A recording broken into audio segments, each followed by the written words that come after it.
Bienvenidos una vez más, queridos amantes del misterio, el terror y lo oculto. En mis redes sociales pregunté qué tema querían y escogieron sucesos misteriosos. Y un suceso misterioso, aunque algo mundano, les voy a contar. Eso sí, probablemente les quite el sueño porque, quién sabe, les podría pasar a ustedes. Revisa bien los armarios y habitaciones de tu casa, porque hoy vamos a hablar de los asesinatos de Winter Kaifek.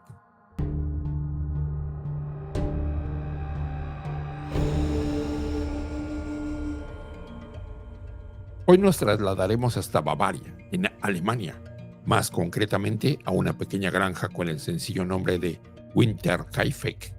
El año era de 1922 y la familia Gruber vivía tranquilamente en su terruño, atendiendo a sus cosas campestres como cuidar ganado y arar el campo. La familia estaba compuesta por Andreas y su mujer Casilia, su hija viuda Victoria y los dos hijos de esta, Casilia de 7 años y Joseph de 2.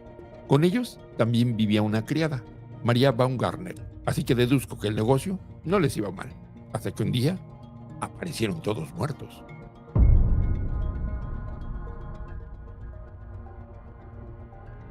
Andreas tenía la cara reventada, literalmente. La tenía hundida hacia adentro por culpa de los golpes del arma homicida y solo se veían astillas de hueso saliendo hacia afuera. A su mujer la habían golpeado con dicha azada en la cabeza y también la habían estrangulado. Entiendo que antes del asadazo, porque estrangular a alguien a quien le acabas de reventar el cráneo no tiene mucho sentido. La hija de ambos, Victoria, tenía también la cara hundida y una fractura craneal hecha con una herramienta pequeña desconocida.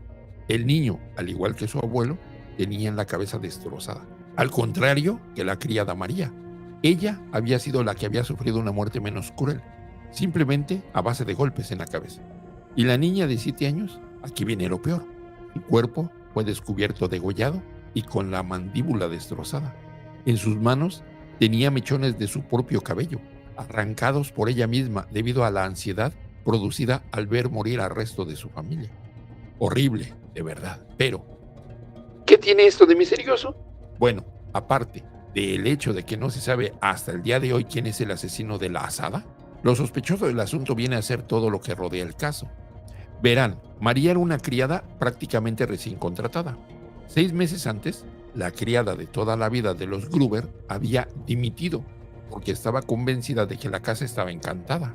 Y no es que se le fueran las cabras al monte a la señora de la Alemania profunda. La mujer tenía motivos para pensarlo. Para empezar, oía continuamente pasos en el ático y tenía la sensación de que alguien la estaba vigilando. ¿Nunca les ha pasado que vas en el tren o en el bus, en el metro, y notas que alguien te está mirando? Solo para que levantes la cabeza y ver a un señor de aspecto extraño y salivante mirándote con lujuria. Pues lo mismo, pero en versión espectral de la campiña bávara. Andreas, el patriarca de la familia, hizo caso omiso de las advertencias de esta buena señora, tomándoselas como bobadas de pueblerina supersticiosa, a pesar de que él mismo también había presenciado sucesos extraños en la granja. En una ocasión había visto huellas desconocidas en la nieve yendo en dirección hacia su casa, pero no había huellas de vuelta. A mí eso ya me habría alarmado, pero bueno, quién sabe. Igual era alguien que pasaba por allí, en medio de una nevada, paseando. Poco después, Andreas encontró en su casa un periódico que ni él ni nadie de su familia había traído. De hecho, justo un día antes de que la asada pasase de arar campos a arar cabezas, un set de llaves de la casa había desaparecido, así como por arte de magia. Y no solo eso, hay más. Cuando la familia Gruber fue asesinada, la gente del pueblo no se preocupó de inmediato. Los Gruber eran un tanto reservados y, por qué no decirlo, raritos. En el pueblo, bueno, en varios pueblos de alrededor, se decía que Andreas mantenía relaciones incestuosas con su hija Victoria y que el hijo pequeño de Victoria, de padre desconocido, era en realidad el fruto de esta relación incestuosa. No solo eso, sino que según el chismorreo de la zona, Victoria habría tenido más niños con su padre, que no habrían sobrevivido porque su padre era un loquillo violento que a base de golpes los mandaba volando al más allá. Aunque estas son especulaciones, que pueden ser más o menos ciertas, ni confirmo, ni desmiento, lo importante es que, como pueden imaginar, en el pueblo no estaban muy preocupados porque los Gruber no diesen señales de vida durante días. Solo cuando la niña comenzó a faltar al colegio, la gente pensó, oye, que igual hay que ir a ver si siguen vivos o algo. Pero es que incluso aunque les hubiese importado más el estado de la familia, tampoco tenían motivos para preocuparse, porque durante todos aquellos días había estado saliendo humo de la chimenea de la granja. De hecho, cuando llegaron, vieron que los animales habían sido cuidados y alimentados, y estaban en perfecto estado, al contrario de los humanos de la casa. Vamos, ¿qué? ¿O el fantasma asesino era un tipo muy considerado? ¿O allí había estado viviendo alguien? La investigación policial, como suele pasar en estos casos, fue una cagada de máxima categoría. Al principio sospecharon que tenían que haber sido bandoleros, pero resulta que allí nadie había robado nada. Descartado el tema de los ladrones, las sospechas recayeron sobre Lawrence Schlittenbauer.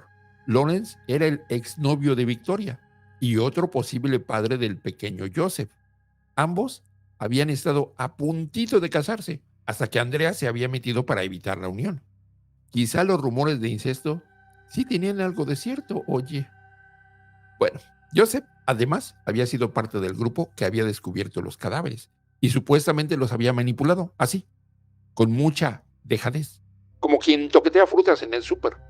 Joseph al final salió de la lista de sospechosos. Y aquí entre nosotros, creo que él no fue, porque su actual mujer se habría dado cuenta de la ausencia de su marido si éste se hubiese pasado más de 6 meses viviendo en el ático de los Gruber.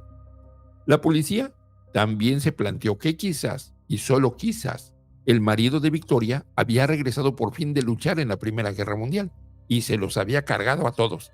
Pero no, el tipo estaba muerto y bien muerto. Llegados a este punto, las autoridades decidieron que no tenían ni idea de lo que había pasado o de quién podía haber sido, más allá de que alguien había estado viviendo con ellos durante todo aquel tiempo. Así que tal y como uno suele hacer en estos casos, los agentes de policía decapitaron lo que quedaba de las cabezas de los Gruber y se las mandaron a un vidente espiritista de la gran ciudad. Total, para nada, porque el vidente dijo que los espíritus no le habían guiado y que no tenía ni idea de quién podía haber hecho aquello. Eso sí, no me quiero ni imaginar la cara del pobre diablo cuando unos policías del pueblo se presentaron en su estudio pidiéndole ayuda con unas cabezas sanguinolientas bajo el brazo. La familia Gruber fue enterrada sin cabezas y a día de hoy sigue sin saberse nada del asesino, más allá de que era un buen compañero de piso y que, probablemente, los odiaba a todos. Y ahora, para que se vayan a dormir con una mejor sensación, les diré que este no es ni de lejos el único caso en el que la gente ha compartido vivienda sin darse cuenta, aunque sí probablemente uno de los más trágicos. De hecho, no es algo tan raro. En el año 2012, una mujer de South Carolina tuvo a su ex viviendo de incógnito en su ático. En otro caso, un anciano japonés tuvo una señora viviendo a saber cuánto tiempo en uno de sus armarios y aprovechando cuando el señor salía a hacer sus caminatas, esta señora salía a robar comida del frigorífico. En el año 2013, unos estudiantes de la Universidad de Ohio se dieron cuenta de que tenían un inquilino en el sótano cuando empezaron a encontrar el microondas y armarios abiertos de forma aleatoria. De hecho, ustedes también podrían tener a alguien en su casa mirándolos a través de un agujerito y oliéndoles el cabello mientras roncan. Yo soy Faz de Tres reportando para todos ustedes las historias más increíbles, los fenómenos más extraños y las cosas que nadie quiere que sepas. Hasta la próxima.